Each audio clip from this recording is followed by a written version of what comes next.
വിഷ്ണുപാദ ഭൂതലേ ശ്രീമതേ ഭക്തിവേദാന്ത സ്വാമി നിധിനാമിനെ നമസ്തേ സാരസ്വതേ ദേവേ ഗൗരവാണി പ്രചാരിണേ നിർവിശേഷാശൂന്യവാദി പാശ്ചാത്യദേശതാരിണേ നമോ മഹാവദന്യായ കൃഷ്ണ പ്രേമപ്രദായതേ കൃഷ്ണായ കൃഷ്ണ ചൈതന്യ നാമേ ഗൗരദിശേ നമഃ. നമോ ബ്രഹ്മണ്യദേവായ ഗോബ്രാഹ്മണഹിതായ ച ജഗദ്ഹിതായ കൃഷ്ണായ ഗോവിന്ദായ നമോ നമഃ. ശ്രീകൃഷ്ണ ചൈതന്യ പ്രഭോ നിത്യാനന്ദ ശ്രീ അദ്വൈത കഥാധര ശ്രീവാസാദി ഗൗരഭക്തവൃന്ദ. ഹരേ കൃഷ്ണ കൃഷ്ണ കൃഷ്ണ ഹരേ ഹരേ ഹരേ രാമ രാമ രാമ ഹരേ ഹരേ. സംസാരസാഗരേ മഗ്നം ദീനം മാം കരുണാനിധേ കർമ്മഗ്രാഹഗീതാംഗം അമുദ്ധാർഭവാർണവാത്. ശ്രീമദ്ഭാഗവതാഖ്യോയം പ്രത്യക്ഷ കൃഷ്ണയേവ ഹി സ്വീകൃതോऽസി മയാ നാഥ മുഖ്യർത്ഥം ഭവസാഗരേ. മനോരഥോ മതിയോയം സർവദാ സഫലസ്ത്വയ നിർവിഘ്നേനൈവ കർത്തവ്യം നാസോഹം തവ കേശവ. കസ്തൂരിതിലകം ലലാടപടലേ വക്ഷസ്ഥലേ കൗസ്തുഭം നാസാഗ്രേ വരമൂർത്തിയം കരതലേ വേണുകരേ കങ്കണം. സർവാംഗേ ഹരിചന്ദനം സുരളിതം കണ്ടേജ മുക്താവലി ഗോപശ്രീ പരിവേഷ്ടിതോ വിജയതേ ഗോപാലചൂടാമണി. അസ്തി സ്വസ്തരുണീ കരാഗ്രവികരത് കൽപ്പപ്രസൂനാലുക്തം വസ്തുപ്രസ്തുദ്വേണുനാദലഹരി നിർവാനിർവ്യാകുലം. സ്രസ്താ സ്രസ്താ നിബദ്ധാ നിവിലസത് ഗോപീ സഹസ്രാവൃതം. ഹസ്തന്യസ്തൻ താപവർഗം അഖിലോധാരം കിശോരാകൃതി. കൃഷ്ണം നാരായണം വന്ദേ കൃഷ്ണം വന്ദേ വ്രജപ്രിയം കൃഷ്ണം ദ്വൈപായനം വന്ദേ കൃഷ്ണം വന്ദേ പ്രദാസുതം.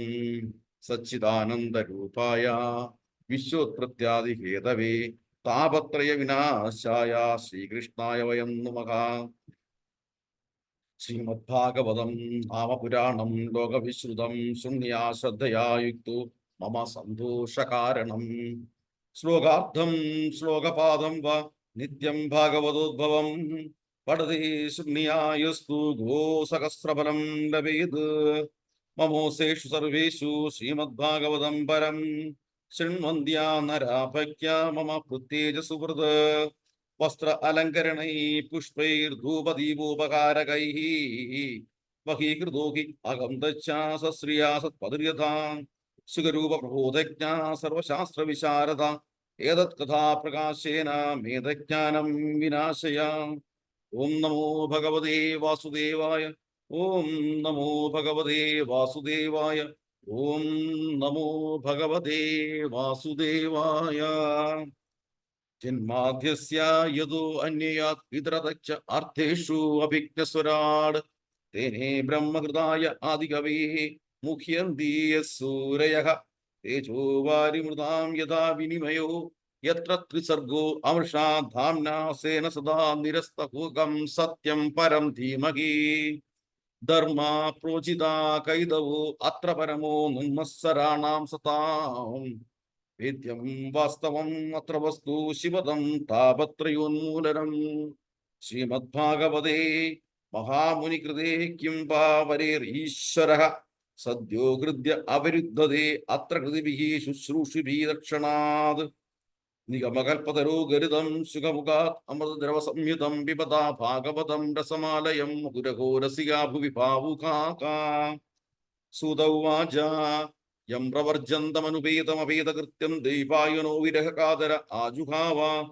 പുത്രേതി തന്മയതയതരവോ അഭിനേതു സംസർവഭൂതഹൃദയം മുനിമാനതോസ്മി. യസ്സാനുഭാവം അഖിലശ്രുതിസാരമേഘം അധ്യാത്മദീപം അതിദിക്ഷതാം തമോന്ധം സംസാരിണാം കരുണയാഹ പുരാണഗുഹ്യം. തം വ്യാസസൂനം ഉപയാമി ഗുരും മുനീനാം. നാരായണം നമസ്കൃത്യ നരം ചൈവ നരോത്തമം ദേവീം സരസ്വതീം വ്യാസം തതോ ജയമുദീരയേത്. ഓം തത്സത്. ഹരേ കൃഷ്ണ. മൂകം കരോതി വാചാലം പങ്കും ലംഘയതേ ഗിരിമത്കൃപാതമകം വന്ദേ പരമാനന്ദമാധവം. നാരായണം നമസ്കൃത്യ നരം ചൈവ നരോത്തമം ദേവീം സരസ്വതീം വ്യാസം തതോ ജയമുദീരയേത്. ഓം തത്സത്. ഹരേ കൃഷ്ണ. ശ്രീ അനന്തപത്മനാഭ സത്സംഗത്തിലെ എല്ലാ ശ്രേഷ്ഠ ഭക്തരെയും വീണ്ടും കാണാൻ സാധിച്ചതിൽ വളരെ സന്തോഷം. ഹരേ കൃഷ്ണ. കേൾക്കാൻ പറ്റുന്നുണ്ടോ? പറ്റുന്നുണ്ട് പ്രഭു. ഹരേ കൃഷ്ണ. നേരത്തെ മാതാജി വായിച്ച ശ്ലോകങ്ങൾ ഏതായിരുന്നു? അത് ഗീതാസാരം. ഗീതാസാരം. ഹരേ കൃഷ്ണ. എന്താണ് ഗീതാസാരത്തിന്റെ സത്ത്?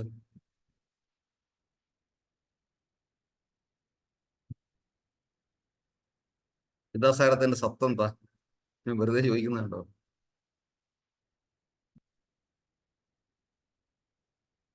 എവിടെ യോഗീശ്വരനായ കൃഷ്ണനുണ്ടോ അവിടെ.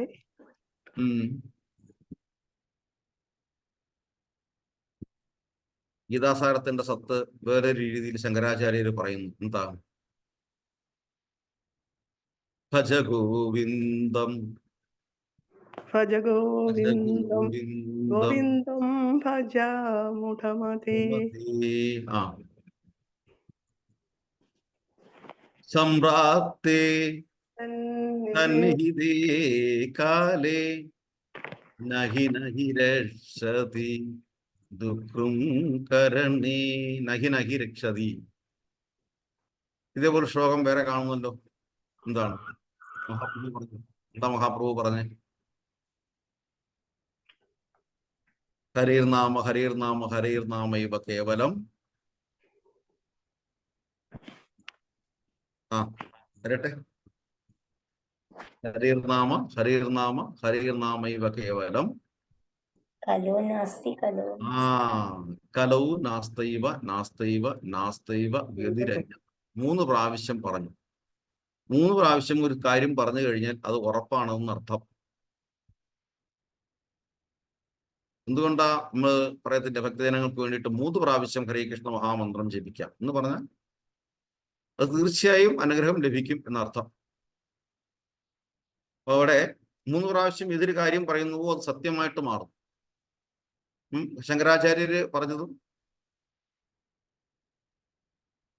മഹാപ്രഭു പറയുന്നതും എന്തിനു വേണ്ടിയിട്ടാണ് ഭഗവത്ഗീത പറഞ്ഞു വന്നത്? പുനരഭിമരണം പുനരഭിജനനം പുനരഭിമരണം പുനരഭിജനനീ ജഡരേ ശയനം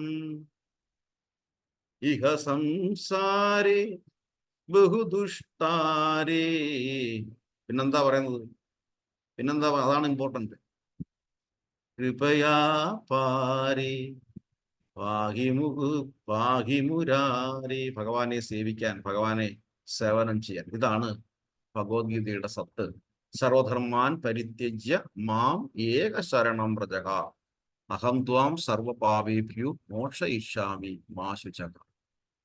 എല്ലാ ധർമ്മങ്ങളും വെടിഞ്ഞ് നീ എന്നെ ശരണം പ്രാപിച്ചു കഴിഞ്ഞാൽ നിന്റെ എല്ലാ പാപങ്ങളെയും ഞാൻ എടുത്തു കളയാം. ഇതാണ് ജീവിതത്തിലെ അത്യാവശ്യമായ കാര്യവും. ഇല്ലേ? ശരിയല്ലേ? ആണോ? ആണോ അല്ലേ? അതെ അതെ പ്രഭു. ഞാനപ്പാനെ വേറൊരു രീതി വീണ്ടും പറയുന്നു. കൃഷ്ണ കൃഷ്ണ മുകുന്ദ ജനാർദ്ദന കൃഷ്ണ ഗോവിന്ദ നാരായണ ഹരേ അച്യുതാനന്ദ ഗോവിന്ദ മാധവ സച്ചിദാനന്ദ നാരായണ ഹരേ. ഈച്ച ചത്തൊരു പൂച്ചയായിടുന്നു. അല്ലേ? അങ്ങനെയല്ലേ? അതിന് മുമ്പെന്താണ്?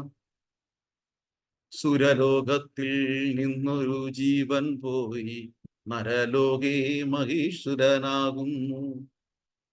ചണ്ഡകർമ്മങ്ങൾ ചെയ്തവൻ ചാകുമ്പോൾ ചണ്ഡാലകുലത്തിങ്കൽ പിറക്കുന്നു. അസുരന്മാർ സുരന്മാരായിടുന്നു, അമരന്മാർ മരങ്ങളായിടുന്നു. എവിടാ മരങ്ങളായ ഭാഗവതത്തിൽ കാണുന്ന? എവിടെയാ മരങ്ങളായി മാറുന്നത്? എവിടെയാ? മണിഗ്രീവൻ. മണിഗ്രീവനും നളകുബേരനും. എത്ര അർത്ഥവത്തായിട്ടാണ് എഴുതുന്നത് പൂന്താനം നമ്പൂതിരി. അമരന്മാർ മരങ്ങളായിടുന്നു, അജം ചത്തു ഗജമായി പിറക്കുന്നു, ഗജം ചത്തങ്ങജവുമായി ഇടുന്നു. നരി ചത്തു നരനായി പിറക്കുന്നു, നാരി ചത്തുടൻ ഓരിയായി പോകുന്നു. കൃപ കൂടാതെ പീഡിപ്പിച്ചിടുന്ന നൃപൻ ചത്തു കൃമിയായി പിറക്കുന്നു. മറ്റു സഹജീവികളോട് ദയയില്ലാതെ വർത്തിക്കുന്ന മനുഷ്യർ, സഹജീവികളോട്, മനുഷ്യന്മാരോടൊന്നല്ല, സഹജീവികളോട് നിർവഞ്ചത്ത് കൃമിയായി പിറക്കും. അവൻ അടുത്ത ജന്മത്തിൽ എന്ത് ചെയ്യുന്നു? കൃമിയായി പിറന്നു പോകുന്നു. ഈച്ച ചത്തൊരു പൂച്ചയായിടുന്നു, ഈശ്വരന്റെ വിലാസങ്ങൾ ഇങ്ങനെ. കൃഷ്ണ കൃഷ്ണ മുകുന്ദ ജനാർദ്ദന, കൃഷ്ണ ഗോവിന്ദ നാരായണ ഹരി, അച്യുതാനന്ദ ഗോവിന്ദ മാധവ, സച്ചിദാനന്ദ നാരായണ ഹരി. താങ്ക് യു മാതാജി, ഇതെല്ലാം ഓർമ്മിപ്പിച്ചതല്ലേ. നമ്മൾ ദിവസവും വെളുപ്പാങ്കാലത്ത് തന്നെ ഇതെല്ലാം ഓർമ്മിക്കണം. എങ്കിലേ നമുക്ക് അടുത്ത 8 മണിക്കൂറോ 12 മണിക്കൂറിലേക്കുള്ള നല്ല ഒരു എനർജി കിട്ടുകയുള്ളൂ. ഇവിടെ ശ്രീമദ് മഹാഭാഗവതം 6-ാമത്തെ സ്കന്ധം 1-ാമത്തെ അധ്യായം 46-ാമത്തെ ശ്ലോകത്തിലോട്ട് പോകുക. എന്തുകൊണ്ടാണ് ഇതേപോലെ നമ്മൾ പല ദേഹങ്ങൾ എടുക്കുന്നത്? ദേഹങ്ങൾ എടുക്കാൻ താല്പര്യമില്ലെങ്കിലും ദേഹങ്ങൾ അറിയാതെ എടുത്തു പോകുന്നു. ശരിയല്ലേ?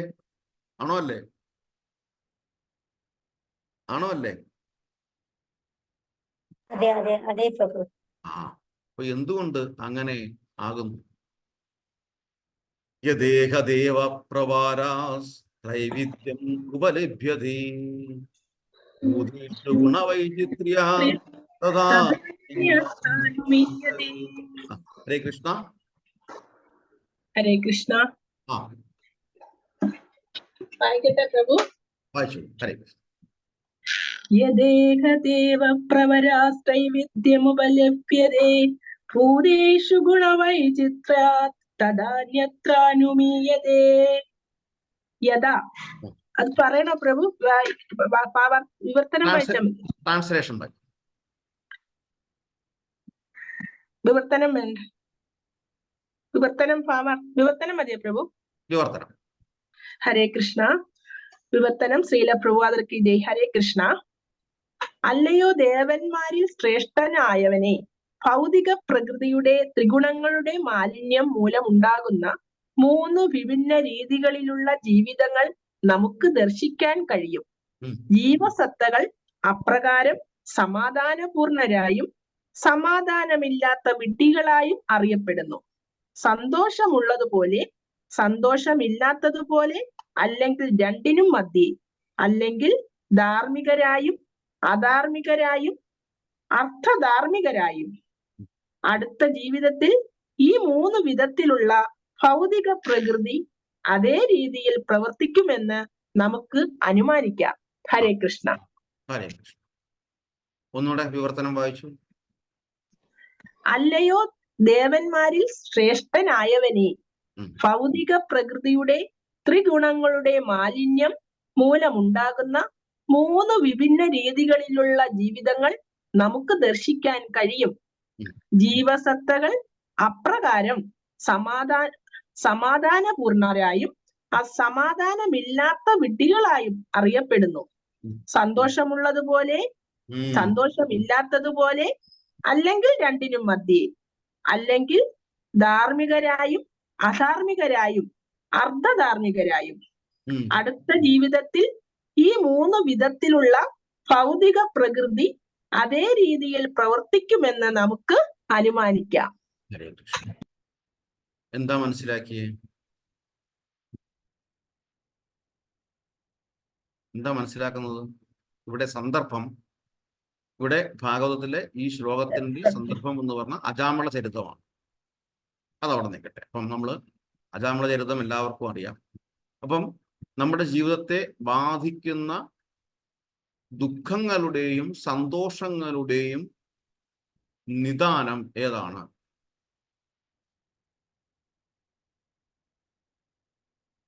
ഏതാണ്? മൂന്ന് ഗുണങ്ങൾ, മൂന്ന് സത്വ. മൂന്ന് ഗുണങ്ങൾ. ഈ മൂന്ന് ഗുണങ്ങളിൽ നിന്നാണ് നമുക്ക് സന്തോഷവും ദുഃഖവും എല്ലാം ഉണ്ടാകുന്നത്. അപ്പൊ ഈ മൂന്ന് ഗുണങ്ങൾ നല്ലതാണോ? തത്വത്തിൽ നല്ലതാണോ? ആണോ? പ്രകൃതിയിലെ മൂന്ന് ഗുണങ്ങൾ നല്ലതാണോ? അല്ല പ്രഭു. അല്ല. താപത്രയ ഉന്മൂലനം നേരത്തെ ജ്ഞാനശ്ലോകത്തിൽ പറഞ്ഞു. എവിടെയാ പറഞ്ഞത്? സംസാര സാഗരേ മഗ്നം ധീനം മാം കരുണാനിധി കർമ്മഗ്രാഹ ഗീതാംഗം അബുദ്ധാർ ഭവാർണവാച്. അങ്ങനെ ശ്ലോകത്തിൽ പോകുമ്പോൾ താപത്രയം ഉന്മൂലനം, ഈ ത്രയങ്ങൾ, ഈ മൂന്ന് ഗുണങ്ങളെ ഉന്മൂലനം ചെയ്യണം. അതെങ്ങനെ ഉന്മൂലനം ചെയ്യാം? അതാണ് ധ്യാന ശ്ലോകത്തിൽ പറയുന്നത്. ഏത് രീതിയിൽ? ഭാഗവത കഥാശ്രവണത്തിലൂടെ, ഭഗവത് സേവനത്തിലൂടെ. അവിടെയാണ് ഈ മൂന്ന് ഗുണങ്ങൾ വലിയ ഉനിഷ്ഠമാണ്. ഈ മൂന്ന് ഗുണങ്ങളാണ് നമ്മുടെ ജീവിതത്തെ ആകെ പ്രശ്നങ്ങൾ ഉള്ളത് ആക്കിയെടുക്കുന്നത്. അതേസമയം ഈ മൂന്ന് ഗുണത്തിൽ നിന്നും നമുക്ക് പെട്ടെന്ന് രക്ഷപ്പെടാനും സാധിക്കത്തില്ല.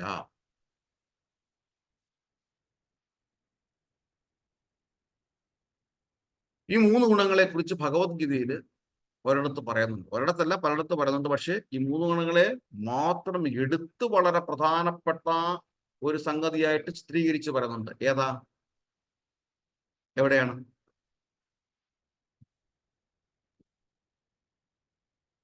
ഏത് അധ്യായമായിരിക്കും? 14 അധ്യായത്തില് 26-ാം. അതെ. മാം ചയോ അഭിഭജാരിണേ വിഭാജരേണ ഭക്തിയോഗേന സേവതേ സഗുണാൻ സമതീതൈതാൻ ബ്രഹ്മഭൂയായ കൽപ്പതേ. ആ ശ്ലോകം അവിടെ നിൽക്കട്ടെ.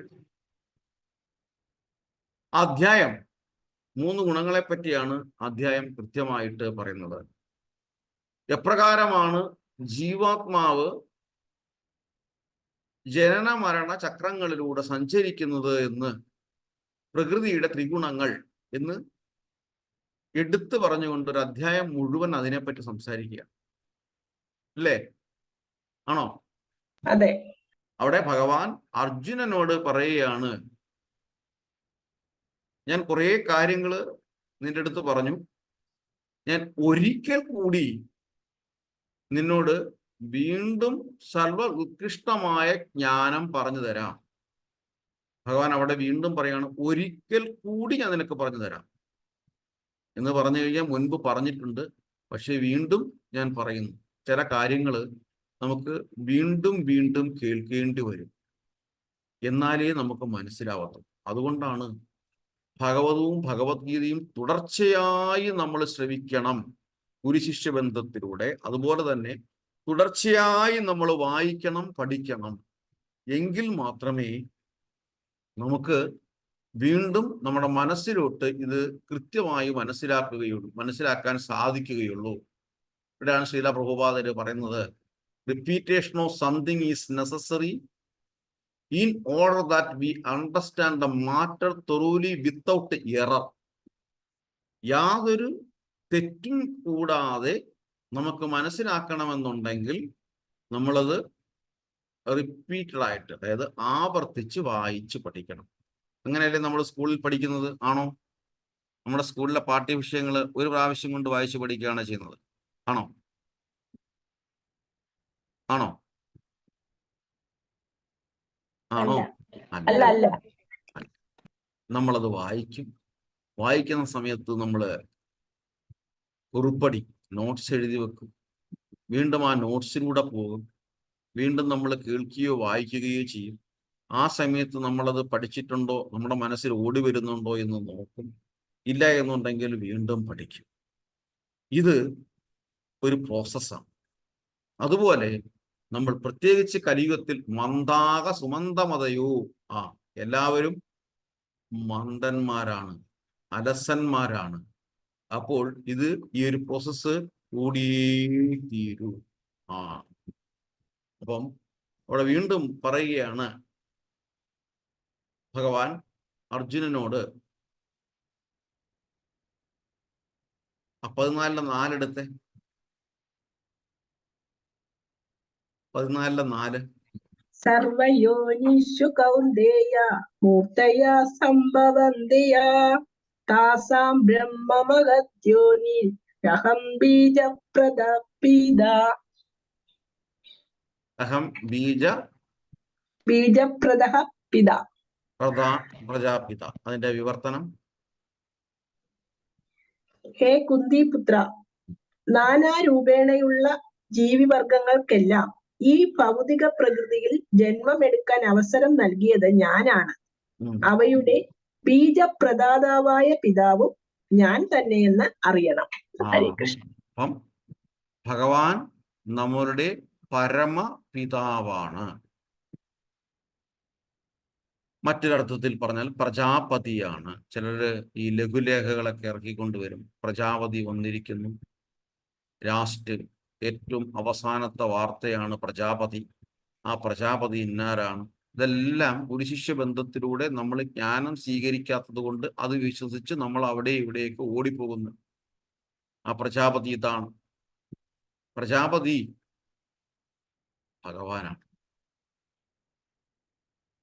പിതാഹമസ്യ ജഗതോ മാതാ താഥ. ഏതാ ശ്ലോകം വരുന്നത്?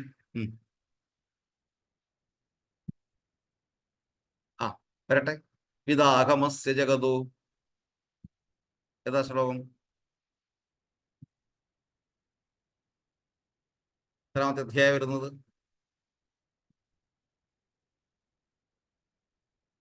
ഉണ്ടാവുമോ?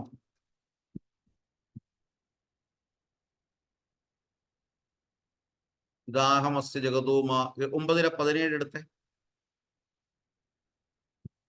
9:17.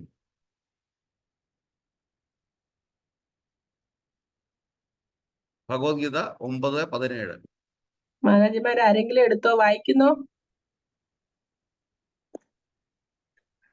പിതാമഹസ്യ ജഗതോ മാതാ ദാദാ പിതാമഹ വേദ്യം പവിത്രമോംകാര ഋക്സാമയജുരേവ ച. വിവർത്തനം: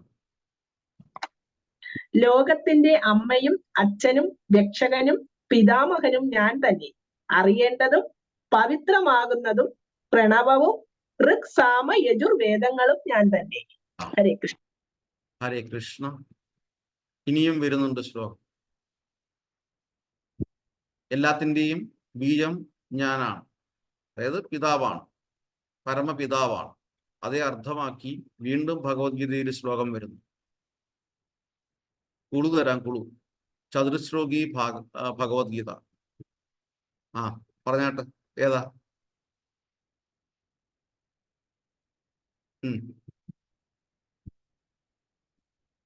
ചതുശ്ലോകി ഭഗവത്ഗീത.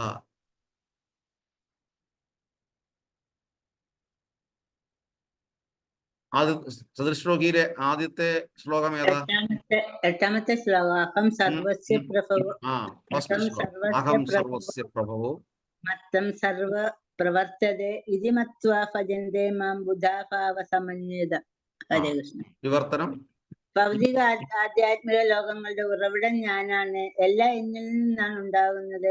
ഇത് പൂർണ്ണമായി അറിയുന്ന ബുദ്ധിമാന്മാർ എന്റെ സേവനത്തിൽ ഏർപ്പെടും, എന്നെ ഉള്ളഴിഞ്ഞ് ആരാധിക്കുകയും ചെയ്യും.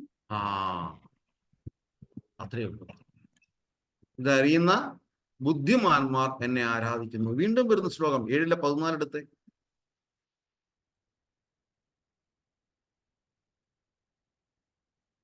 7:14.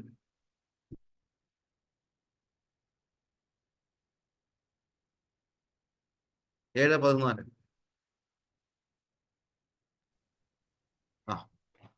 പറഞ്ഞു. വായിക്കട്ടെ പ്രഭു. ആരിലുണ്ടോ പ്രഭു? വായിച്ചോളൂ. ദൈവീഹേഷാ ഗുണമയീ മമ മായാ ദുരത്യയാ മാമേവ യേ പ്രപദ്യന്തേ മായാമേതാം തരന്തി തേ. വർത്തനം: 3 പ്രകൃതി ഗുണങ്ങളടങ്ങിയ എന്റെ ദിവ്യശക്തിയെ അതിജീവിക്കുക എളുപ്പമല്ല. എന്നാൽ എനിക്കായി സ്വയം സമർപ്പിക്കുന്നവർക്ക് അത് നിഷ്പ്രയാസം സാധിക്കും. ഹരേ കൃഷ്ണ. ഹരേ കൃഷ്ണ. ഒന്നുകൂടെ ട്രാൻസ്ലേഷൻ വായിച്ചേ. 3 പ്രകൃതി ഗുണങ്ങളടങ്ങിയ എന്റെ ദിവ്യശക്തിയെ അതിജീവിക്കുക എളുപ്പമല്ല. ഒരു മിനിറ്റ്.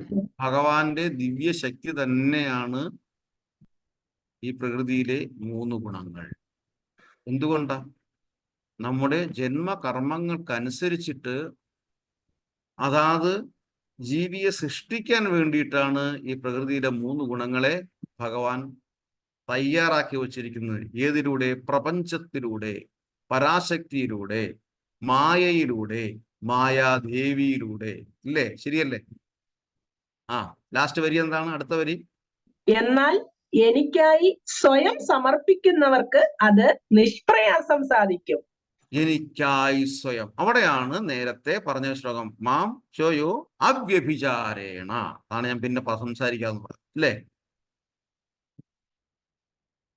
എന്താ മീനിങ് വരുന്നത്? മാം ചെയ്യോ അവ്യഭിചാരേണ.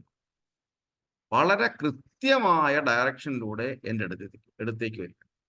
ഏകാഗ്രതയോടെ ലെഫ്റ്റ് ആൻഡ് റൈറ്റ് ചിന്തിക്കരുത്. ഭക്തി എന്ന് പറയുന്നത് കലർപ്പില്ലാത്തതാണ്. സ്നേഹം അവിടെ കളങ്കം ഉണ്ടാകാൻ പാടില്ല. പാടുണ്ടോ? പാടുണ്ടോ? ഇല്ലേ? ഇല്ല. കളങ്കം ഉണ്ടായിക്കഴിഞ്ഞാൽ പിന്നെ എന്താ പറയുന്നത്? അതിനൊരു വാക്കുണ്ടല്ലോ. എന്താ? വിശ്വാസവഞ്ചന. അല്ലേ? ആണോ? അതെ. വിശ്വാസവഞ്ചന. ആരെങ്കിലും ക്ഷമിക്കും? ഇല്ല. ഇത്രയേ ഉള്ളു കാര്യം. അപ്പൊ ഇവിടെ പറയുന്നു, എൻ്റെ ഈ ദിവ്യമായ 3 ഗുണങ്ങൾ, സാത്വികം, രാജസികം, താമസികം. അപ്പം അവിടെ പറഞ്ഞു എപ്രകാരമാണ് ഈ 3 ഗുണങ്ങൾക്ക് അതീതനായി ജീവാത്മാവ് പ്രവർത്തിക്കുന്നത്. ഇനി ഈ 3 ഗുണങ്ങളുടെ ലക്ഷണങ്ങൾ എന്താണ്? ഈ 3 ഗുണങ്ങളിലൂടെ ജീവാത്മാവ് എങ്ങനെ ബന്ധനസ്ഥനാകുന്നു? ഇതൊക്കെയാണ് പിന്നീട് അർജുനൻ ചോദിക്കുന്നത്. ഇത്ര വിശദമായിട്ടാണ് അർജുനൻ ചോദിക്കുന്നത് ഇവിടെ. എന്നിട്ട് വീണ്ടും നമ്മൾ ഇതിനകത്ത് വീണ്ടും പഠിക്കേണ്ടത് ഈ 3 ഗുണങ്ങൾക്കും ഉപരിയായിട്ടാണ് ഭഗവാൻ നിലകൊള്ളുന്നത് എന്നുള്ളത്. സാത്വികം, രാജസികം, താമസികം. അപ്പം അവിടെ സാത്വിക ഗുണത്തിന്റെ ലക്ഷണം എന്താ? എടുത്തുണ്ട്. സാത്വിക ഗുണത്തിന്റെ ലക്ഷണം എന്താണ്?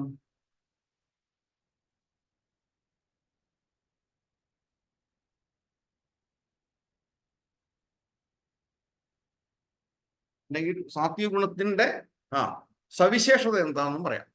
അങ്ങനെ പറയാം. ഭൗതികമായ ആനന്ദം, ഭൗതികതയിൽ ആനന്ദം അനുഭവിക്കുന്നു സാത്വിക ഗുണം. അതേസമയം രാജസീയ ഗുണം എന്താ തരുന്നത്? മായകളെ. രാജസീയ ഗുണം തരുന്നത് ഒരുവനെ എപ്പോഴും പ്രവർത്തന നിരതനാണ്. ശരിയാണ്, മായ പ്രവർത്തന നിരതനാക്കും. അതൊരു മായയാണ്. നമുക്ക് ഇത്തിരി സന്തോഷം കിട്ടി, നാളെ ഇത്തിരി കൂടി സന്തോഷം കിട്ടും, മറ്റന്നാൾ ഇത്തിരി കൂടി സന്തോഷം കിട്ടും. അങ്ങനെ ആ സന്തോഷത്തിന് വേണ്ടിയിട്ട്, സന്തോഷത്തിന്റെ പുറകെ പോകാൻ എപ്പോഴും നമ്മളെ പ്രവർത്തന നിരതനാക്കും. താമസിക ഗുണമോ? താമസിക ഗുണം അലസത, മടി. താമസിക ഗുണം അറിവില്ലാത്തൊരവസ്ഥയാണ്, അജ്ഞാനജന്യമാണ്, വ്യാമോഹിതമായ ഒരവസ്ഥ.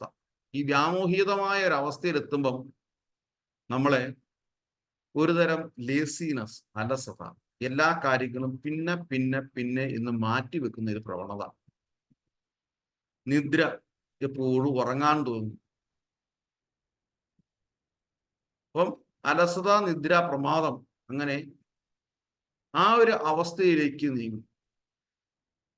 അപ്പോൾ കൃത്യമായിട്ട് സാത്വിക ഗുണം 14-ാമത്തെ അധ്യായത്തിലെ സാത്വിക ഗുണവുമായിട്ടുള്ള ബന്ധപ്പെട്ട ശ്ലോകം 6 എടുത്തേ. 6, ശ്ലോകം നമ്പർ 6.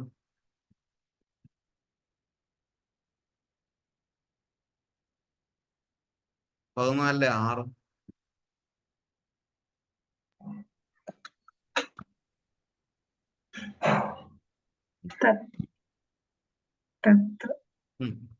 വായിക്കട്ടെ പ്രഭു. വായിച്ചോളൂ. തത്ര സത്വം തത്ര സത്വം നിർമ്മലത്വാത് പ്രകാശകമനാമയം സുഖസംഗേന ബധ്നാതി ജ്ഞാനസംഗേന ചാനഘ. വിവർത്തനം കൂടെ വായിച്ചു. ഹേ പുണ്യാത്മാവേ, മറ്റുള്ളവയെ അപേക്ഷിച്ച് വിശുദ്ധമാകയാൽ സത്വഗുണം പ്രകാശമാനവും എല്ലാ പാപങ്ങളിൽ നിന്നും മോചിപ്പിക്കുന്നതുമാണ്. ആ ഗുണത്തിൽ സ്ഥിതി ചെയ്യുന്നവർ സുഖത്താലും ജ്ഞാനത്താലും ബദ്ധരാക്കപ്പെടും. ഹരേ കൃഷ്ണ. വേറെ പ്രശ്നമുണ്ട്. കാര്യങ്ങൾ ശരിയാണ്. ഹേ പുണ്യാത്മാവെ, മറ്റുള്ളവയെ അപേക്ഷിച്ച് വിശുദ്ധമാകിയാൽ സത്വഗുണം പ്രകാശമാനവും എല്ലാ പാപങ്ങളിൽ നിന്നും മോചിപ്പിക്കുന്നതുമാണ്. ആ ഗുണത്തിൽ സ്ഥിതി ചെയ്യുന്നവൻ എന്താ പറഞ്ഞിരിക്കുന്നത്? സുഖത്താലും ജ്ഞാനത്താലും ബദ്ധരാക്കപ്പെടും. ബദ്ധരാക്കപ്പെടും. Note the point. അവിടെ ചെറിയ ആശ്വാസം തരുന്നുണ്ട് എങ്കിലും അവിടെയും കണ്ടീഷൻസ് അപ്ലൈ വരുന്നു ഇല്ലേ? സ്റ്റാർ മാർക്ക് വരുന്നില്ലേ? വരുന്നില്ലേ? അതേസമയം മറ്റു 2 ഗുണങ്ങളിൽ നിന്നും ഉത്കൃഷ്ടമാണ്. അപ്പൊ ഈ 3 ഗുണങ്ങളിൽ തന്നെ നല്ലതും ചീത്തയും മറ്റാണ്, അല്ലെങ്കിൽ റേറ്റിംഗ് ഇടുകയാണ്. അതില് ഉയർന്ന റേറ്റിംഗ് ആണ് സ്വാത്വിക ഗുണത്തില്. അറ്റ്ലീസ്റ്റ് അത്രയെങ്കിലും നിൽക്കണം. എങ്കിലും അവനും കണ്ടീഷനാണ്, കണ്ടീഷൻസ് അപ്ലൈ. അപ്പോൾ അവനും അടുത്ത് വീണ്ടും ജന്മമുണ്ട് എന്നർത്ഥം അല്ലേ? ശരിയല്ലേ? അതെ. ആ ജന്മത്തിൽ വീണ്ടും ഉയർച്ച താഴ്ചകൾ ഉണ്ടാവാം. അപ്പം അതേസമയം രാജസികം, അടുത്ത ശ്ലോകം ഏതാ വരുന്നത്? രജോരാഗാത്മകം വിദ്ധി. വായിച്ചോളൂ. രജോരാഗാത്മകം വിദ്ധി തൃഷ്ണാസംഗസമുദ്ഭവം തന്നിബധ്നാതി കൗന്ദേയ കർമ്മസംഗേന ദേഹിനം. അല്ലയോ കുന്തി നന്ദന, അളവറ്റ തൃഷ്ണാധിക്യത്തിൽ നിന്നുളവാകുന്നതത്രേ രജോ ഗുണം. ദേഹസ്ഥനായ ജീവനെ അത് ഭൗതികമായ ഫലോദിഷ്ട കർമ്മങ്ങളിൽ കുടുക്കിയിടുന്നു. ഹരേ കൃഷ്ണ. വീണ്ടും അവിടെ കണ്ടീഷൻസ് അപ്ലൈ ആണ്. അളവറ്റ ആഗ്രഹങ്ങൾ വന്നുകൊണ്ടേയിരിക്കും. അപ്പോൾ അതുകൊണ്ടാണ് പറഞ്ഞത് നമ്മൾ കർമ്മ നിരതനായിക്കൊണ്ടേയിരിക്കും.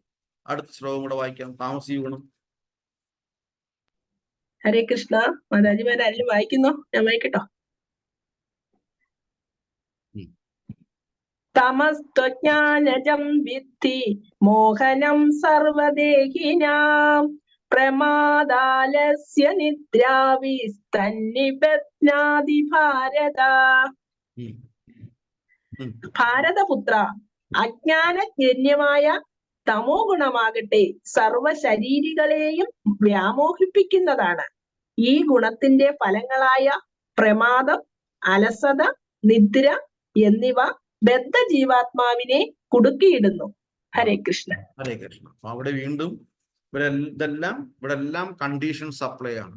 അതേസമയം അതിൽ ഇത്തിരി ഉത്കൃഷ്ടമായ ജീവിതം എന്ന് പറയുന്ന സ്വാത്വിക ഗുണത്തിൽ എത്തുക എന്നുള്ളത്. അപ്പൊ ആ സ്വാത്വിക ഗുണത്തിൽ എത്തിക്കഴിഞ്ഞാൽ അവൻ ഉത്കൃഷ്ടനായോ? ഇല്ല. അവിടെയും രാജസീയ ഗുണത്തിലോട്ട് വരാനുള്ള സാധ്യതകൾ ഉണ്ട്. രാജസീയ ഗുണത്തിൽ വീണ്ടും എത്തിക്കഴിഞ്ഞാൽ തീർച്ചയായും അവന് ഒരു പക്ഷേ താമസിക ഗുണത്തോട്ട് വല്ലപ്പോഴുമെങ്കിലും എത്താൻ സാധ്യതയുണ്ട്.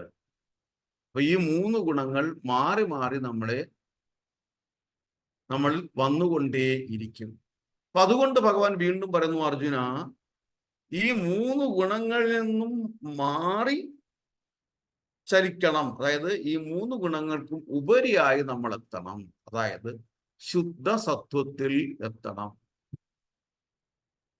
മനസ്സിലാവുന്നുണ്ടോ? മനസ്സിലാവുന്നുണ്ടോ? ശുദ്ധ സത്വത്തിലെത്തണം. അപ്പൊ അർജുനന് സംശയം വരും. ചോദിക്കും, ഈ 3 ഗുണങ്ങളെ അതിജീവിച്ച വ്യക്തിയുടെ ലക്ഷണങ്ങൾ എന്താണ്? ശരി, അതിനു മുമ്പ് അർജുനനോട് പറയും, ശുദ്ധ സത്വത്തിന്റെ പാത തെളിയുന്നതേ ഉള്ളൂ. ഏതാ ശ്ലോകം? 14:20 എടുത്തേ.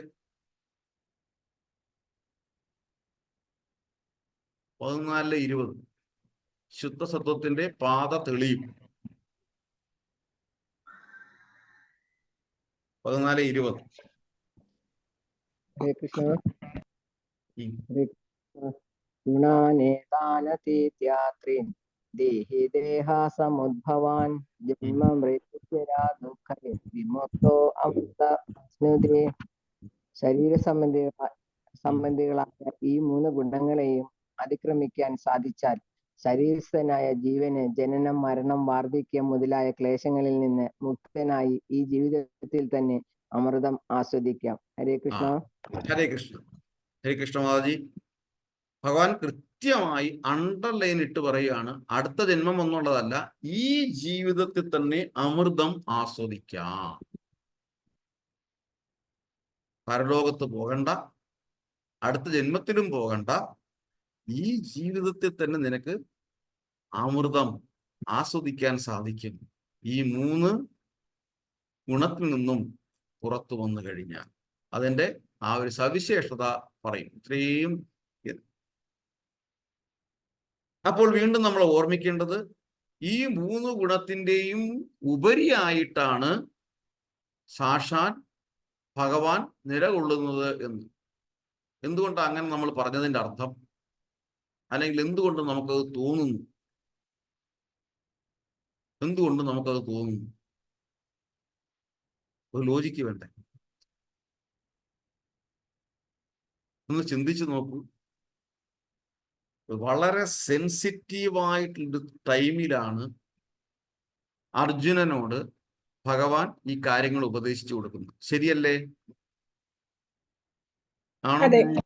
ഏതാ സെൻസിറ്റീവ് ടൈം? യുദ്ധക്കളത്തിൽ വെച്ച് യുദ്ധം ചെയ്യാൻ വന്നിരിക്കുകയാണ്. 2 സൈനികരും യുദ്ധത്തിന് വേണ്ടി തയ്യാറെടുത്തിരിക്കുകയാണ്. അവര് 2 പേരും അക്ഷമയോടെ കാത്തിരിക്കുകയാണ് യുദ്ധം തുടങ്ങാൻ. അത്രയും സെൻസിറ്റീവായിട്ടുള്ള ആ യുദ്ധഭൂമിയുടെ നടുവിൽ വളരെ ക്ഷമയോടെ കൃത്യമായി 1 by 1 ആയിട്ട് അർജുനൻ ചോദിക്കുന്ന സംശയങ്ങൾ ഉൾപ്പെടെ ഭഗവാൻ അതിൻ്റെ സംശയ നിവാരണത്തോടുകൂടി ജീവിതത്തെ പറ്റി അർജുനന് പറഞ്ഞു കൊടുക്കുമ്പോൾ അത്രയും ക്ഷമയുള്ള വ്യക്തി ഈ ലോകത്തിൽ വേറെ എവിടെങ്കിലും കാണാൻ സാധിക്കും? സാധിക്കുമോ? ഇല്ല, സാധിക്കത്തില്ല. Note the point. നമ്മളിൽ ആരെങ്കിലും ഒരാളാണ് അർജുനന്റെ ലീഡർ എങ്കിൽ എന്തു പറയും? ബാക്കി കാര്യങ്ങളൊക്കെ പിന്നെ പറയാം. ഞാൻ ഇപ്പൊ പറഞ്ഞ ചെയ്താൽ മതി. അതെ. ഇല്ലേ? കൃഷ്ണൻ പറഞ്ഞോ? കൃഷ്ണൻ അങ്ങനെ പറഞ്ഞോ? കൃഷ്ണൻ പറഞ്ഞോ? ഇല്ല. വളരെ ക്ഷമയോടെ എല്ലാ കാര്യങ്ങളും 1 by 1 ആയിട്ട് പറഞ്ഞ് മനസ്സിലാക്കി പഠിപ്പിച്ചെടുക്കുക ചെയ്തു. അത്ര ക്ഷമ. അപ്പം ഈ 3 ഗുണങ്ങൾക്ക് അതീതനായ ഒരു വ്യക്തിക്കല്ലേ അത് ചെയ്യാൻ പറ്റത്തുള്ളൂ? ആണോ? അല്ലേ? അതെ. അപ്പൊ അതൊരു കുലീനതയല്ലേ? ആണോ? അതെ. അതൊരു പ്രൗഢിത്വമല്ലേ? അറ്റ്ലീസ്റ്റ് അതെങ്കിലും ചിന്തിച്ചിട്ട് നമുക്ക് ഈ 3 ഗുണങ്ങളിൽ നിന്ന് പുറത്തു വരേണ്ടതല്ലേ? അതെ. ഒരു സമൂഹത്തിൽ നമ്മൾ കുലീനതയോടെ വർദ്ധിക്കണമെന്നുണ്ടെങ്കിലും പ്രവർത്തിക്കണമെന്നുണ്ടെങ്കിലും നമുക്ക് ഈ 3 ഗുണങ്ങളിൽ നിന്ന് പുറത്തോട്ട് വന്നേ പറ്റത്തുള്ളൂ. ശരിയല്ലേ? ശരിയോ തെറ്റോ? ശരിയാണ് പ്രഭു. ഇല്ലെങ്കിൽ നമുക്ക് നമ്മുടെ സമൂഹത്തെ ലീഡ് ചെയ്യാൻ പറ്റില്ല. ഏതെങ്കിലും ഒരു പോയിന്റിൽ നമ്മൾ വൈകാരികമായിട്ട് വിക്ഷുബ്ധരാകും.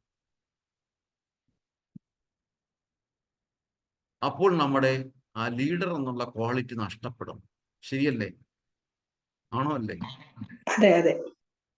അപ്പോൾ ഭഗവാൻ പറയുന്ന പോലെ ഈ 3 ഗുണങ്ങളിൽ നിന്ന് പുറത്തു വന്നു കഴിഞ്ഞാൽ മാത്രമേ നമുക്ക് ശരിയായ ജീവിതത്തോടെ നമുക്ക് മുന്നോട്ട് പോകാൻ പറ്റുകയുള്ളൂ.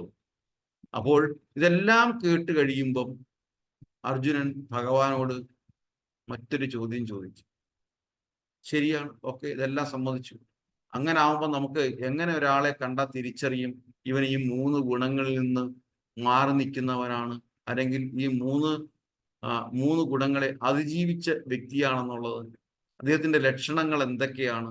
അപ്പം വീണ്ടും വളരെ ക്ഷമയോടെയാണ് ഇതൊക്കെ ചോദിക്കാനുള്ള ഒരു അവസരമാണോ ശരിക്കും പറഞ്ഞ? ആണോ? ആണോ? അല്ല അല്ല അല്ല, അല്ല. അർജുനൻ സിമ്പിളായിട്ട് ചോദിക്കുകയാണ്. അങ്ങനെയാണെങ്കിൽ ഒരു ഡിബേറ്റ് പോലാണെങ്കിൽ, അല്ലേ? ഒരു ഡിബേറ്റ് പോലല്ലേ അത്? ആണോ അല്ലേ? അതെ ആണോ അതെ അല്ലേ? പ്രഭു. അല്ലേ? ആണ് ആണ്. ഒരു ഡിബേറ്റ് പോലെ വീണ്ടും ചോദിക്കുകയാണ്. അങ്ങനാണെങ്കിൽ കൃഷ്ണ, ഈ 3 ഗുണങ്ങളെയും അതിജീവിച്ച ആളുടെ ലക്ഷണങ്ങൾ എന്തൊക്കെയാ?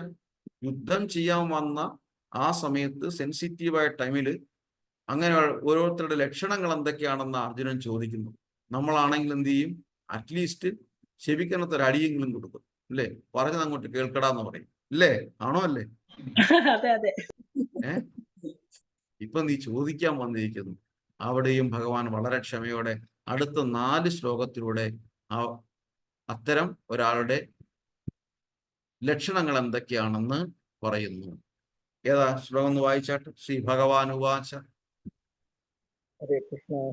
ശ്രീ ഭഗവാനുവാച പ്രകാശം ച പ്രവൃത്തിം ച മോഹമേവാച പാണ്ഡവ നാദേശി സംപ്രവൃത്താനി നാനിവൃത്താനി കാംക്ഷതി ഉദാസീനവദാസീനോ ഗുണൈര്യോ ന വിചാര്യത്തെ ഗുണാ വർത്തന്ത ഇത്യേവം യോവതിഷ്ഠാതി നേംഗതി സമദുഃഖാസുഖാസ്വസ്ഥ സമലോഷ്ടാസ്മകാഞ്ജന തുല്യപ്രിയാ പ്രിയോ ധീര തുല്യനിന്ദാത്മ സംസ്മൃതി മാനാപമാനയോ തുല്യോ മിത്രാരിപക്ഷയോ സർവാരംഭ പരിത്യാഗി ഗുണാതീത സ ഉച്യതേ. ശ്രീ ഭഗവാൻ പറഞ്ഞു, ഹേ പാണ്ഡുപുത്ര, പ്രകാശത്തിന്റെയോ ആസക്തിയുടെയോ വ്യാമോഹത്തിന്റെയോ സാന്നിധ്യത്തിൽ ആർക്ക് വെറുപ്പുണ്ടാകുന്നില്ലയോ? അവയുടെ അസാന്നിധ്യത്തിൽ അത് വേണമെന്ന ആഗ്രഹം ഉണ്ടാകുന്നില്ലയോ? പ്രകൃതി ഗുണങ്ങൾ ഉളവാക്കുന്ന പ്രതികരണങ്ങളിൽ ആര് പ്രക്ഷുബ്ധനാകാതിരിക്കുന്നുവോ പ്രകൃതി ഗുണങ്ങളാണെന്ന് പ്രവർത്തന നിരതനായിരിക്കുന്നതെന്ന് മനസ്സിലാക്കി ഉദാസീനനും അവയ്ക്ക് അതീതനും ആയിരിക്കുന്നുവോ? ആത്മനിഷ്ഠനായി സുഖദുഃഖങ്ങളെ തുല്യനിലയിൽ കാണുന്നുവോ? ആരുടെ ദൃഷ്ടിയിൽ മൺകട്ടയും കല്ലും പൊന്നും വ്യത്യസ്തമല്ലയോ? ആർക്ക് പ്രിയമായോ അപ്രിയമായോ യാതൊന്നുമില്ലയോ? ധീരനും നിന്ദകളിലും സ്തുതികളിലും മാനത്തിലും അപമാനത്തിലും സമചിത്തനും ശത്രുമിത്ര ഭേദമില്ലാത്തവനും നിരുദ്യമനുമായ ആ വ്യക്തിയെ ഗുണാതീതനെന്ന് പറയാം. ഹരേ കൃഷ്ണ. ഹരേ കൃഷ്ണ. അപ്പം ഒരു 3 ഗുണങ്ങളെയും അതിജീവിച്ച വ്യക്തിയുടെ ലക്ഷണങ്ങൾ ഇവിടെ പറഞ്ഞു. ഇതിനെ മറ്റൊരർത്ഥത്തിൽ പറയാം, സ്ഥിതപ്രജ്ഞന്റെ ലക്ഷണങ്ങൾ എന്നും പറയാം. സ്ഥിതപ്രജ്ഞന്റെ 3-ാമത്തെ അധ്യായത്തിൽ വരുന്നുണ്ട് സ്ഥിതപ്രജ്ഞന്റെ ലക്ഷണങ്ങൾ. ശരിയല്ലേ? ആണോ? പഠിച്ചിട്ടുണ്ടോ? അവിടെയും അർജുനൻ ചോദിക്കുന്നതാണ്, സ്ഥിതപ്രജ്ഞന്റെ ലക്ഷണങ്ങൾ എന്തല്ല? ആണോ? ചോദിക്കുന്നുണ്ട് പ്രഭു. ഓർമ്മയുണ്ടോ ശ്ലോകം ഏതാണെന്നുള്ളത്?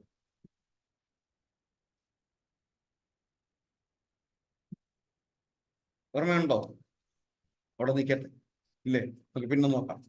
അപ്പം സ്ഥിതപ്രജ്ഞന്റെ ലക്ഷണങ്ങൾ എന്തെല്ലാം എന്ന് അവിടെ അർജുനനോട് ചോദിക്കുന്നു. അല്ല, അർജുനൻ ഭഗവാനോട് ചോദിക്കുന്നു. അപ്പം അതിന്റെ ഉത്തരവും അവിടെ പറയുന്നു. ഒരു സ്ഥിതപ്രജ്ഞന്റെ ലക്ഷണങ്ങൾ എന്തൊക്കെയാണ് എന്ന് ഞാൻ മറിച്ചു നോക്കിയാണ്. ഏതായാലും എടുത്തതല്ലേ. 3-ലാണോ പറയുന്നത്? അത് 3-ാമത്തെ അധ്യായമാണോ? സംശയമുണ്ട്, അല്ലേ? 3-ലാണോ പറയുന്നത്? ആണോ? അതോ 2-ആണോ?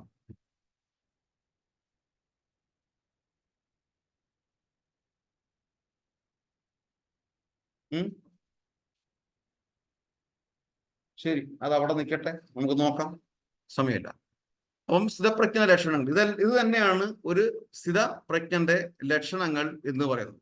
അപ്പം അങ്ങനെയുള്ള ഒരാളെയാണ് 3 ഗുണത്തിലും അതീതൻ എന്ന് വിളിക്കുന്നത്. അവൻ വീണ്ടും വരുന്നു. അപ്പോഴാണ് അർജുന്റെ അടുത്ത ചോദ്യം. നോക്ക്, ചോദ്യങ്ങൾ ഇങ്ങനെ ആവർത്തിച്ചുകൊണ്ടേയിരിക്കുകയാണ്. ഭഗവാൻ എല്ലാം ക്ഷമയോടെ അതെല്ലാം ശ്രദ്ധാപൂർവം കേട്ടിട്ട് മറുപടി പറയുന്നു. അടുത്ത ചോദ്യം എന്നാണ്, ശരി, 3 ഗുണങ്ങളുടെ അതിജീവിച്ച ഒരാളുടെ ലക്ഷണങ്ങൾ അങ്ങ് പറഞ്ഞു. ഇനി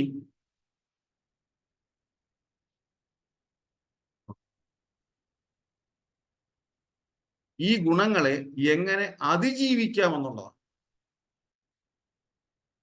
ഈ 3 ഗുണങ്ങളെ അതിജീവിച്ച വ്യക്തിയുടെ ലക്ഷണങ്ങൾ പറഞ്ഞു.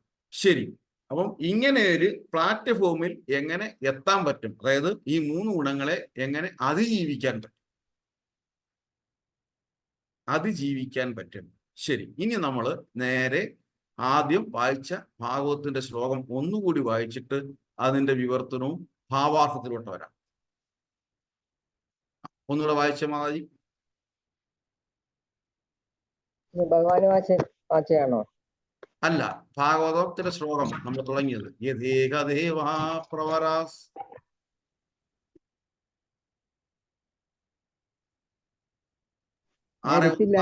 വായിച്ചത് യഥേകദേവ പ്രവരാസ് ത്രൈവിദ്യം ഉപലഭ്യതേ.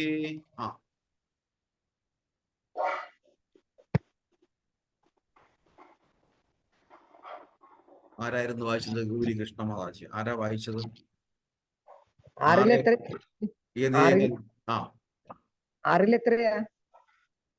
6:1:46 വായിച്ചിരുന്നു. നമ്മൾ ആദ്യം തുടങ്ങിയ ശ്ലോകം അതാണ്. വീണ്ടും ആ ശ്ലോകത്തിലോട്ട് വന്നു. യഥേകദേവ പ്രവരാസ് ത്രൈവിദ്യം ഉപലഭ്യതേ. ഹരേ കൃഷ്ണ. വായിച്ചു. യഥേകദേവ പ്രവരാസ് ത്രൈവിദ്യമുപലഭ്യതേ ഭൂതേഷു ഗുണവൈചിത്രാ തത്യാന്യതാനി മീയതേ. ഹരേ കൃഷ്ണ. അതിന്റെ ഭാവാർത്ഥം വായിച്ചോളൂ. വിവർത്തനം. അല്ലയോ ദേവന്മാരിൽ ശ്രേഷ്ഠനായവനെ, ഭൗതിക പ്രകൃതിയുടെ ത്രിഗുണങ്ങളുടെ മാലിന്യം മൂലമുണ്ടാകുന്ന 3 വിഭിന്ന രീതികളിലുള്ള ജീവിതങ്ങൾ നമുക്ക് ദർശിക്കാൻ കഴിയും. ജീവസത്തകൾ അപ്രകാരം സമാധാനപൂർണതയായും സമാധാനമില്ലാത്ത വിഡ്ഢികളായും അറിയപ്പെടുന്നു.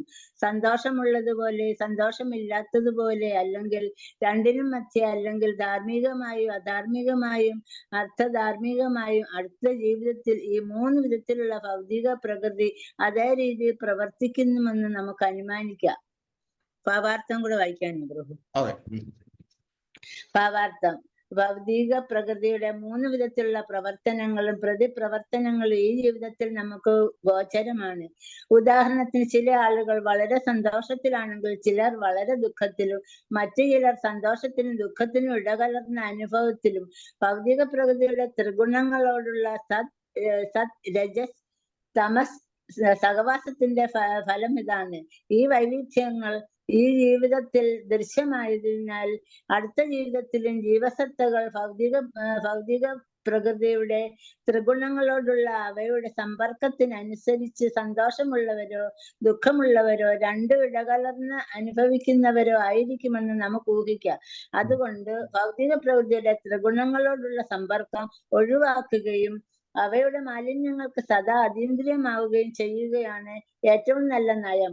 ഒരുവൻ ഭഗവാന്റെ ഭക്തിയുടെ സേവനത്തിൽ മുഴുകുമ്പോൾ മാത്രമേ ഇത് സാധ്യമാവുകയുള്ളൂ. ഭഗവത്ഗീത 14:26 കൃഷ്ണൻ സ്ഥിരീകരിച്ചിട്ടുള്ള പോലെ മാം ചയോ അവിവിചാരേണ ഭക്തി എന്താ പ്രഭു ഒന്നുകൂടെ പറഞ്ഞേ? അവ്യഭിചാരേണ ഭക്തി യോഗേന സേവതേ സഗുണാൻ സമതീതൈജാൻ ബ്രഹ്മ ഭൂയായ കൽപ്പതേ. പൂർണ്ണമായ ഭക്തിയുത സേവനത്തിൽ മുഴുകുകയും യാതൊരു സാഹചര്യത്തിലും താഴേക്ക് പതിക്കാതിരിക്കുകയും ചെയ്യുന്ന ഒരുവൻ വളരെ പെട്ടെന്ന് ഭൗതിക പ്രകൃതിയുടെ ത്രിഗുണങ്ങളെ അതിജീവിക്കുകയും ആത്മീയ തലത്തിലേക്ക് ഉയരുകയും ചെയ്യുന്നു. ഒരുവൻ ഭഗവാന്റെ സേവനത്തിൽ പൂർണ്ണമായി മുഴുകാത്ത പക്ഷം ഭൗതിക പ്രകൃതിയുടെ മാലിന്യങ്ങൾക്ക് വിഷയീഭവിക്കുകയും അതുമൂലം അവന് ദുഃഖമോ സുഖവും സന്തോഷവും ഇടകലർന്ന സമ്മിശ്രമായ അനുഭവമോ ഉണ്ടാവുകയും ചെയ്യുന്നു. ഹരേ കൃഷ്ണ. ഹരേ കൃഷ്ണ. അപ്പം അവിടെ ലാസ്റ്റ് എന്താ പറയുന്നത്? ലാസ്റ്റ് വരി ഓൺ ഹൂ ലാസ്റ്റ് പറയുന്നത്, ഒരുവൻ ഭഗവാന്റെ സേവനത്തിൽ പൂർണ്ണമായി മുഴുകാത്ത പക്ഷം ഭൗതിക പ്രകൃതിയുടെ മാലിന്യങ്ങൾക്ക് വിഷയീഭവിക്കുകയും അതുമൂലം അവന് ദുഃഖവും സന്തോഷവും ഇടകലർന്ന സമ്മിശ്രമായ അനുഭവമോ ഉണ്ടാകുകയും ചെയ്യുന്നു. അവിടെയാണ്. അപ്പം ഒരുവൻ മാം ചെയ്യോ അവ്യഭിചാരേണ ഭക്തി യോഗേന സേവതേ, കലർപ്പില്ലാത്ത ഭക്തിയുത സേവനത്തിലൂടെ മുന്നോട്ട് പോകുന്ന ഒരുവന് മാത്രമേ സഗുണാൻ സമതീതൈതാൻ ബ്രഹ്മഭൂയായ കൽപ്പതേ. ബ്രഹ്മം എന്ന് പറയുന്നതും ഞാൻ തന്നെയാണ്. ഭഗവാൻ പറയുന്നത് ഈ ബ്രഹ്മം എന്ന് വിളിക്കുന്നതും ഞാൻ തന്നെയാണ്. ബ്രഹ്മേതി പരമാത്മേതി ഭഗവാൻ ഇതി ശബ്ദതേ. അപ്പോൾ എന്നിൽ എത്താൻ സാധിക്കുകയുള്ളൂ. അല്ലെങ്കിൽ ചുരുക്കം പറഞ്ഞാൽ, എന്നിൽ എത്താൻ ഒരുവൻ ആഗ്രഹിക്കുന്ന പക്ഷം, അല്ലെങ്കിൽ അവൻ ദുഃഖങ്ങളിൽ നിന്ന് വിടുതൽ നേടാൻ ആഗ്രഹിക്കുന്ന ഒരുവൻ എൻ്റെ അടുത്ത് എത്തേണ്ടിയിരിക്കുന്നു. അങ്ങനെ എത്തണം എന്നുണ്ടെങ്കിൽ എന്നോട് കലർപ്പില്ലാത്ത സ്നേഹമായിരിക്കണം. അതായത് വിശ്വാസവഞ്ചന ഇല്ലാത്ത സ്നേഹമായിരിക്കണം. വിശ്വാസവഞ്ചന ചെയ്യുന്ന ഭർത്താക്കന്മാരെ ഭാര്യമാർ ഇഷ്ടപ്പെടുമില്ലേ? ഇല്ല. തിരിച്ചിഷ്ടപ്പെടും. തിരിച്ചാണെങ്കിൽ ഇഷ്ടപ്പെടും? ഇല്ല, ഇഷ്ടപ്പെടത്തില്ല. ഉത്തരം സിമ്പിളാണ്. അത് തന്നെയല്ലേ ഭഗവാൻ ഇവിടെ പറഞ്ഞത്? ആണോ അല്ലേ? അത് തന്നെ പറഞ്ഞു. അതെ. അപ്പം ഭഗവാനെ അസൂയാലോ എന്ന് പറയാൻ പറ്റുമോ? അല്ലെങ്കിൽ ഭഗവാൻ സ്വാർത്ഥനാണെന്ന് പറയാൻ പറ്റുമോ? ഇല്ല. ഭഗവാൻ ആദ്യമായിട്ടും നമ്മളെ പഠിപ്പിച്ചു തരികയാണ്. സ്നേഹം എന്ന് പറയുന്നത് നിർമ്മലമായിരിക്കണം. അത് വിശ്വാസം ജനിപ്പിക്കുന്നതായിരിക്കണം. വിശ്വാസ വഞ്ചന ഇല്ലാത്തതായിരിക്കണം. അങ്ങനെയുള്ള ഒരു സ്നേഹത്തിലൂടെ എൻ്റെ അടുത്ത് വരുന്ന ഒരുവന് ജീവിതത്തിലെ ഈ 3 വിഷയങ്ങളെയും അതിജീവിക്കാൻ പറ്റും അർജുന. അവന് ശാശ്വതമായ ആനന്ദവും സമാധാനവും കിട്ടും എന്ന് ഭഗവാൻ ഇവിടെ അടിവരയിട്ട് ഉറപ്പിച്ച് അർജുനന്റെ അടുത്ത് പറയുക. വാഞ്ചാകൽപതരൂപ്യച്ച കൃപാസിന്ധുഭ്യേവച പതിതാനാം പാവനേഭ്യോ വൈഷ്ണവേഭ്യോ നമോ നമഃ. ഹരേ കൃഷ്ണ. ഇതിനെക്കുറിച്ചുള്ള കാര്യങ്ങൾ പറയാനുണ്ടോ? Objection your honour. Hare Krishna.